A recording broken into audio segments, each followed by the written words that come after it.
Hey guys, I hope you're well this afternoon. So today I'm here with Chris Kahuria again. Chris Kahuria is an author, is a financial consultant, entrepreneurship consultant, among other things that he will tell us. So today we're talking about money. I am the worst when it comes to spending money. Pesa yangu inakuanga na mabawa. I know how to make money, I know how to seize opportunities, I really know how to make money, but I don't know how to keep money. Right now I have money, this minute I have money, the next minute I don't have money. Let's talk about money. Karibu sana. Thanks so much, Muthoni, for having me today. I am excited once again to be here and also about the topic. I know it is not a very interesting topic, but also interesting at the same time. Yes. Sisi wote tumechapwa vita na pesa, including myself, and therefore I feel this is a very important discussion. And like a consultant in financial management, I believe the information we share today will benefit somebody. Our goal is to ensure that we touch a life somewhere. Somebody will be touched by what we are saying today and will be able to make sound financial decisions. So that's why we are here today and ready to for this discussion. Okay. What do we need to do to manage our finances better? Like what are the principles of financial management? Principles of financial management. Number one, spend less than you earn. Most basic. Why do we spend more? Let me tell you, and this is an interesting story. When I was in campus, there was a saying we used to say that when I grow up, I want to have one wife, 2 children, a 3-bedroom house, and drive a 4-wheel. Yeah. We used to call it the 1, 2, 3, 4 dream. And most people are in that situation where when you are growing up, you have dreams. You always dream that I'll become this kind of a person and I'm going to live this kind of a life. So what happens? The moment we start getting money, we immediately start putting money into our dreams. So if you have always wanted to have a big screen, like many of us when we graduated from campus and started working, the first thing we thought about is how to have a big screen in the house. And some of those were analog, we have later discarded them to buy digital. We thought of having a booming music system in the house. Some of us were excited to drive Subarus and we have driven them. Yeah, the noisy ones. Yes, the noisy ones when you have that turbo and you are passing and everyone has to take note. Those are things we dreamed. Yeah. Unfortunately, we end up putting all our money in our dreams. And I want to explain for you things we call baskets, money baskets. You are supposed to have 4 money baskets. The first basket, you call it your expenses. That is when you earn money, some of which you go to your expenses basket. The next basket is your savings basket. And the other one is your investment basket. For those people who are Christians and all that, there are people who have another basket for offerings, tithes, and maybe donations. That's the 4th basket. The 4th basket. But let's forget the 4th basket for now and talk about the first 3. Expenditure, savings, investment. Instead of having those 3, people have only one basket, known as the dream basket. So all your money comes there. It's not even in your baskets, among your baskets. It is not even among, it's not some of the, dream is not one of the baskets you should have. By the time you start using your money to meet your dreams, you're supposed to be very financially stable. That is not where you begin. And this is a lesson most people learn the hard way, especially young people who are getting into careers, who are getting into business. Most people learn this the hard way. They start putting all their money into their dreams. And you realize somebody looks very young and very successful. Then within no time, they have fallen, they started going back and they look even worse than when they started. So instead of the dreams, put your dreams aside, keep them in mind, don't forget them. But first of all, divide your money. So it means, there's something I call the money formula. If you earn X amount of money, you should divide it into E, which is expenses, plus S, which is savings, plus I, which is investment. This is, why do we save? We save to secure our future. Because if we don't save, a rainy day is coming when we do not have. So that's why you save. And you're supposed to ensure, sometimes people ask me how much should I save and out of how much I earn. Some people argue that My income is too small, how do I save? And this is a wisdom I share with people. Don't look at money as a figure, like 10,000, 20,000, 50, because you always say it is not enough. Because anytime you look at money as a figure, and you have 100,000, there is somebody who is earning 200. If yours is 1 million, another person is earning 2 million. Yes. So the figure will never make sense, and you always feel that you want the bigger figure. But look at your money in terms of ratios or percentages. Ask yourself, what percentage of my income will I spend? Your money is 100%. Yes, it's 100%. Yes. What percentage will I spend? Yeah. What percentage will I save? And what percentage will I invest? Investment is for purposes of building wealth. Saving is for purposes of securing your future. So the money you save, you put in the savings basket is for a rainy day. Suppose I lose my job after working for 3 years. Can I sustain myself for at least 1 year? That is why you have a savings basket. The investments basket is for building wealth. And that is why a wealthy person is not that person who is having a lot of money. A wealthy person is that person who has learned the wisdom of spending less than they earn. So they put some money in their savings and some money in their investment. And there are people who start with investing as low as 1,000, 5,000, but in a span of 5 years is not a very long time. In a span of 5 years, that person has a big solid investment. But if you always imagine, because sometimes we think, this year let me just treat myself, then next year we will invest. Let me go on holiday. Yes, let me go on That holiday. is what We argue, why are we earning money if we can't spend? Yeah, we know we are dying. Yes. Unaacha watu wakigawana wealth yao. Yes, and Yeah, and you people have even to- argue, so and so had a lot of money, he died at a young age. Why should I keep money only to leave it here? And I say, why are you so much worried about what will happen when you're out of this world? Why can't you worry about what might happen when you're here? Okay. Because sometimes we get so much absorbed into the fear of the unknown. Forget about the time you die or how many years you live, but ask yourself, if I live for the next 5 years, is that going to be a quality life? Am I going to be somebody who will do something noticeable and leave an impact in this world? Okay. Will I be somebody worth emulating in terms of how I live my life, including how I spend my money? People who will look at me, are they learning how to be responsible with money? Yeah. Or am I setting a bad example for them? And- So, Mhm. yes, I continue. Yeah, so basically for you to, and number 2 is to have a budget. I was saying about spending less than you earn. Now, I wanted to ask you a question before we go on. Yes, So hii X ndio mshahara. yes, Sometimes mshahara inaendanga yote kwa expenses. yes, Hauna kitu ya hizi basket zingine mbili. yes. Do you know what we call that? Huh? Instead of people living within their means, that is spending what you earn, we have gotten into the habit of spending all we earn plus all we can borrow. Sometimes you don't just spend what you earn, you even borrow to meet a deficit. By the time mshahara inakuja already uko na deni. Sasa Yes. unaanza kulipa hiyo deni alafu sasa expensive. So sound financial management is ensuring that you're always operating with a surplus, however small it is. The moment you start operating the deficit, I'm going to give you another example of how people get themselves trapped. Somebody earns 50,000, but they are living a lifestyle of 60,000. Maybe they are paying a house rent of 20, they spend so much on food expenses, and maybe weekend they go out for happy and all that. So the lifestyle they are living is maybe 60,000. So how would that person meet their lifestyle of 60,000? So the first month they would borrow 10,000 from somewhere.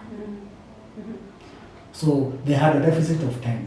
Instead of working around their money to ensure there is no deficit, they entertained a deficit and borrowed to cover the deficit. What will happen in the second month?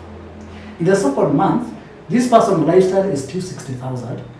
Their income is 50,000, but they have 10,000 to pay where they borrowed. So now they have a deficit of 20,000. So they will borrow 20,000 to cover this deficit of their lifestyle. And that month they will need to borrow 30. Until a time when they will actually need to borrow exactly how much they earn. So all their money will be going to service debts. What is that person supposed to do? What can you recommend to such a person? I would recommend somebody to plan for your money as opposed to setting a lifestyle. Define the lifestyle based on what you earn. So uhamie nyumba chipa ama ufanye Yes, exactly. So unajua Downgrade tunataka your kushuka. lifestyle. Let me tell you, it's either you downgrade your lifestyle today and grow gradually, or you will go up and before. Somebody said, you'd better start living in Kayole and grow towards Umoja to Buruburu and finally maybe move to Muthaiga, as opposed to starting from Muthaiga, then come to Buruburu, then to Goja, then finally end your life in Kayole. That's exactly what most people are doing. They are starting from Muthaiga, ending in Kayole. Another person who is wiser starts in Kayole, ends in Muthaiga. And that is a basic wisdom of financial management. So if you are earning 50,000, always ensure that you plan for a lifestyle of less than 50,000. That is what we mean with sound financial management. If you have to move from where you are living today to go to a cheaper house, if you have, and you know, sometimes it is just about planning well. We say this is how we define financial management. It means planning, organizing, directing, and controlling your money. And the word controlling is very important. Being in control.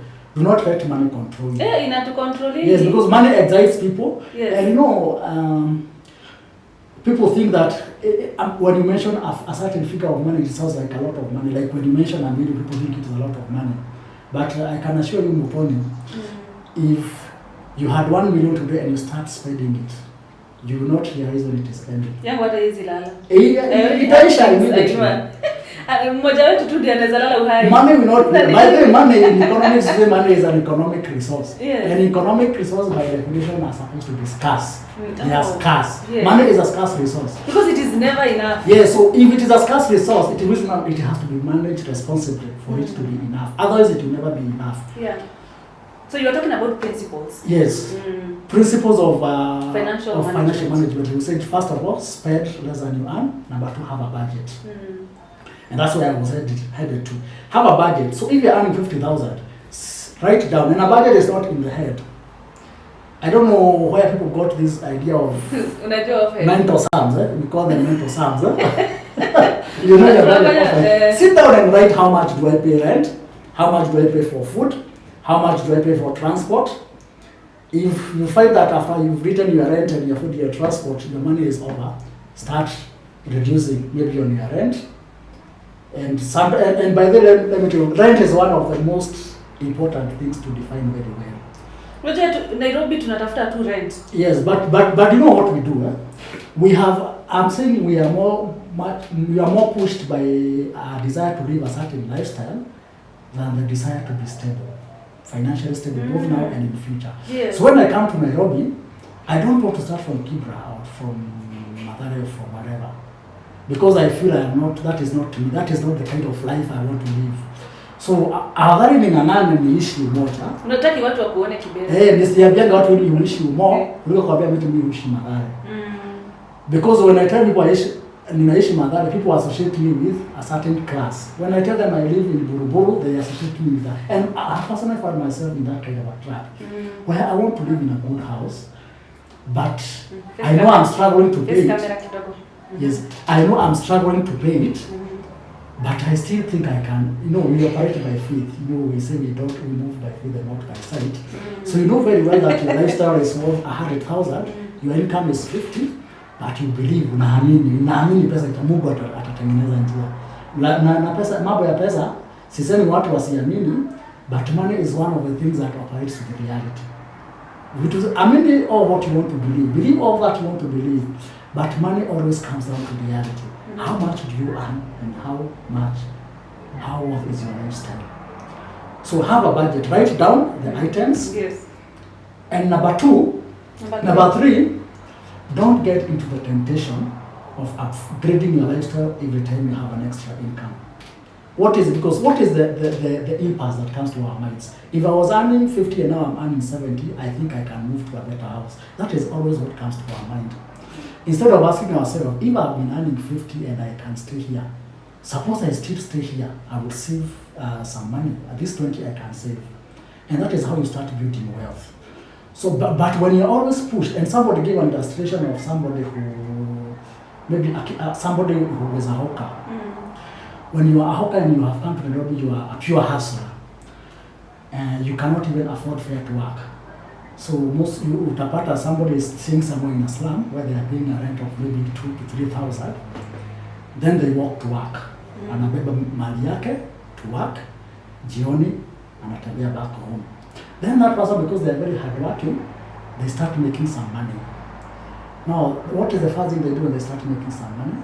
So unatoka ghetto. Unatoka ghetto. You move to a better standard of life, which in your own definition. Mm-hmm. So the extra money you have made, you have agreed to probably to expenses.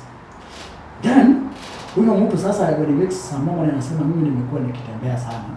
Sasa anaanza anaingia matatu. Anasema for now, I'll be going to work in a mat. Hata mimi nipate comfort. Nikikaa kwa mat, nimeshika mali yangu, going to work. So then with the time, wanapata kibanda sasa. They have money to rent a kibanda. Initially they could not. And because of that kibanda, they start making again more money. And now, they move from where they are staying. They already moved from ghetto to a better house. They move to another better house. Na sasa huyu mtu anaanza kusema labda hata anaweza kununua baiskeli kwenda kazi. And I have come to realize most people, even who have very big businesses, you see somebody driving a good car and having a good business, you imagine they have money. Most of those people, their cash flow is very poor. Yeah. If they have an emergency, like somebody is hospitalized, they can't even afford to pay for that hospital bill. Yet maybe their business is having millions because all the money they make ends up getting swallowed in their lifestyle. So somebody has to now start living in a big house because you feel now you are class up on the panda. You want to live in a big house. Responsibilities start coming in, and the more the responsibilities, you have children, the more the expenses. So at the end of the day, you get to something that is known as a rat race, always making money and eating all of it. You will never settle. And now, God forbid that one day that source of income is affected, like it has happened during this time of COVID. Somebody you thought was doing very well ends up now becoming a beggar. No, it's calling everyone left, right, and center. Said me something. Yet you have always imagined that this person is doing well. And it is unfortunate that a lot of people who seem to be doing well financially is just a ticking time bomb, waiting to explode any time. And what people can do to save themselves from this is to simply live on this basic wisdom of spending less than you earn, budget. Don't be tempted to always finance a lifestyle. Sometimes accept to live a lower class of life than you have wanted until you are stable enough. And that maybe brings up the issue of financial stability because this is a question people ask. So the principles are only 3? How many have we said? We have said living within your means. Below your within your means or spend less than you earn. Budget. A budget. Avoid temptation to always fund your lifestyle. And number 2, and the other one is have number 4. Yes, have multiple sources of income. Very important. There is no one single source of income that is 100% secure. Even those people who say they are in permanent and pensionable jobs. In the Moi era, we saw people being retrenched in government. And something can happen, and you've even seen people being implicated in things they didn't ever fired. Or you can even suffer a disability that makes it impossible for you to work. So never imagine that you are at any one time 100% stable if you have one source of income. In fact, one sure way to never living in financial independence is having one source of income.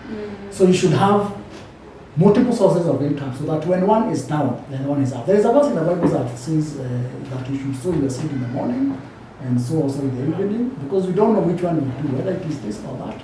Or yes. Okay. So it is important to have multiple sources of income to cushion yourself because we have said life is a series of up and downs. And somebody made fun that some people would rather get hired as lift operators because their life is a series of ups and downs, always going up and down. Yeah, you should just become a lift operator because you're always going up and down. And that is what happens when you have one source of income. Yes. One time you are up, the other time you are down. But you can save yourself by starting to divest. And everyone who is employed, and this is very important, you need to start preparing yourself for that day that you don't have a job. Start investing. Start doing a small business and grow it gradually until it is strong enough to employ you. Never get comfortable. So, multiple sources of income, do not get comfortable in one source of income just because it is giving you enough money today. You are not secure if that is the case. And I think for this is a discussion we can continue expanding. including showing people different options. Yes, the different options of businesses. Yes. And why businesses fail. Yes, yes. And even more and more principles of financial management. Even debt management. Yeah, debt management is a hot topic. Yeah. But I can add it as number 5, which is anchor to number 1. Avoid getting in Chris, I debt. want you to face the camera. So, yes. Avoid getting in debt. Avoid getting. But you know, like we know, where's biashara na una loan? Na una deni. Yes. When we get to that topic, you will see that there is what we call good debt and bad debt. All right. So bad debt, if we can define it here, is any debt. Anytime you are borrowing money for expense to spend, you are borrowing money to eat, borrowing money to pay your rent, and you are just borrowing money for your lifestyle. That is bad debt because it is money with no return, and it is eating not just in your money for today. In fact, people should know that anytime you borrow money, you have not eaten into your money for today, you have eaten into your money for tomorrow. Because you borrow against an unexpected income in future. Yes, because it's money you don't have. Yes, and I was trying to illustrate to you how somebody can easily get into a hole by just spending more than they earn. Because you keep borrowing to fund your deficit until you get to a point you cannot borrow anymore and all your income is servicing debt and you don't have any other income. That is a trap, and it is a very big trap that many people find themselves in. Okay. Yes. At what point can we say someone is financially stable? Because we're also looking for financially stable men and women. Yes. You are financially stable, one, if you have savings that can sustain you for some time when you don't have an income. That is one sign of financial stability. For instance, if you are employed and you have saved money that can sustain you for 1 year or 2 years, or let's say 6 months, let's say 1 year, 2 years without a job, then you can start to be financially stable. You are also financially stable if you have multiple sources of income.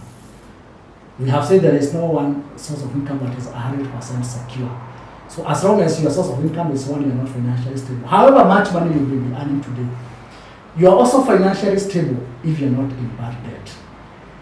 Because bad debt will cripple you, and even the Bible says that a borrower is always a slave to the lender. You can't be financially stable if you are in bad debt. And if you look at people who are very wealthy and you look at the kind of debt they have, their debts into assets. Somebody has purchased a plot, somebody has built a building, something that can, assets that can be liquidated when this person is in financial stress. But anytime you are getting into debts that are not financing assets, that's encouraged bad debt. So you are financially unstable if you are in that kind of debt.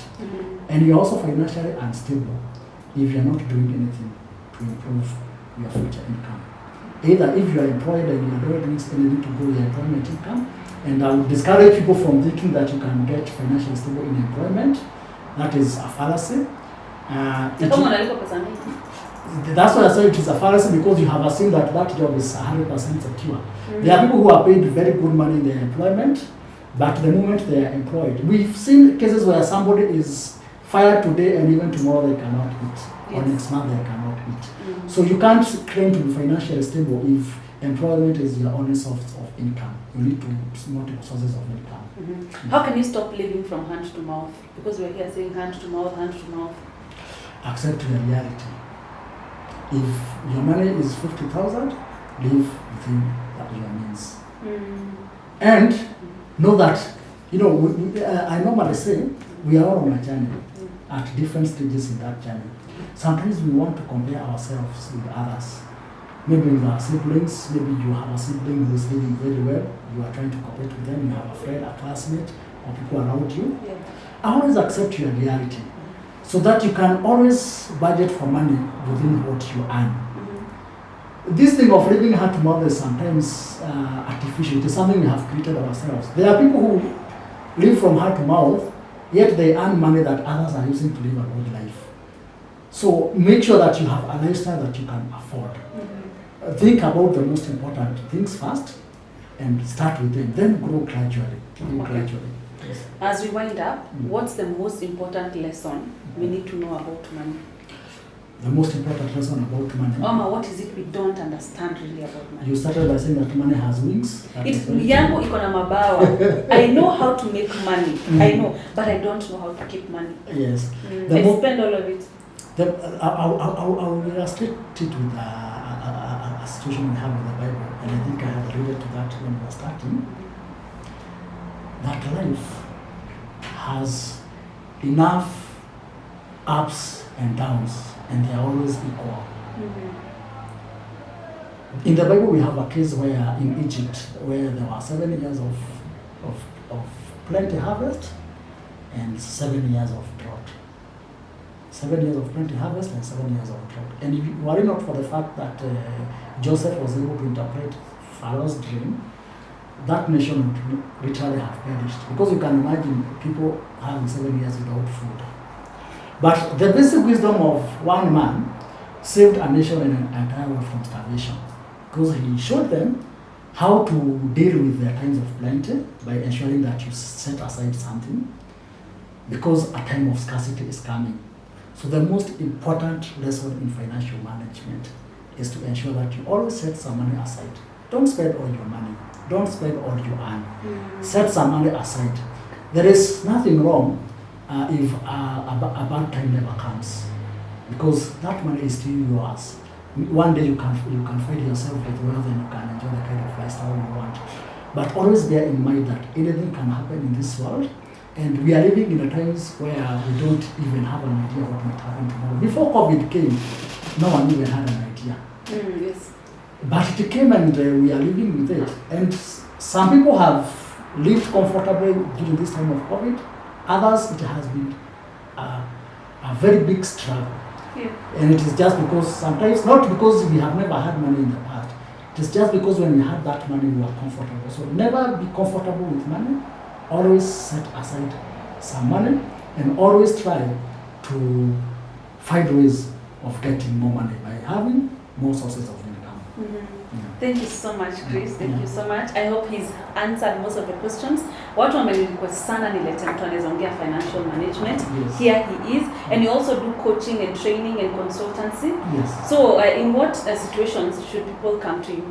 What kind of help do you offer? People who want to start a business and they want to get advice on either how to allocate their capital or how to start a business with little capital, sometimes even with virtually no capital. We give people advice on those lines, how you can start a business from scratch and grow.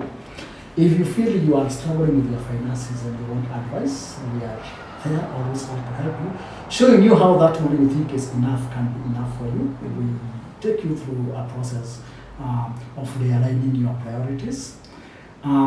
If you need any kind of business advice, and especially young entrepreneurs, because you realize most of these big entrepreneurs always have their way, because maybe some of them have a skill, some of them are able to hire the right talents to work on their business.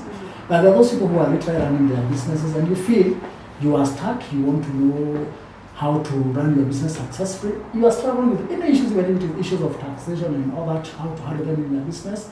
Others is advice that people can contact me about, and I'll be very ready. If you want to run an online business, I have done a lot of consultancy on people running online businesses. If you feel stuck, you want to know how to manage your online business, I'll be there willing to help you in that.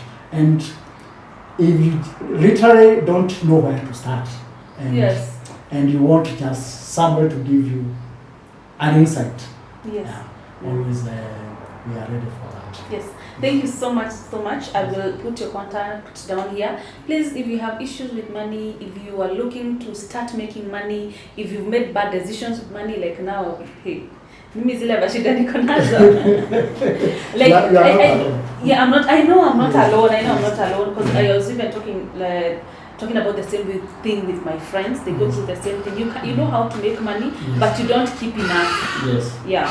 So also we'll talk about debt management, Yes. managing your salary, Yes. everything else about how to start a viable business, Yes. and how to know if your business will be sustainable a year, 2 years, 3 years. Yes. So thank you, Chris. Yeah, thanks so much for that. All right. Yes. Thank you so much for watching, and let's meet down at the comment section. Please let me know what you want Chris to talk about next, what topics, what really is bothering you, and what we can concentrate on. Have a good evening. My name is Mudhoni Mukiri. You have been watching Mudhoni's Mission.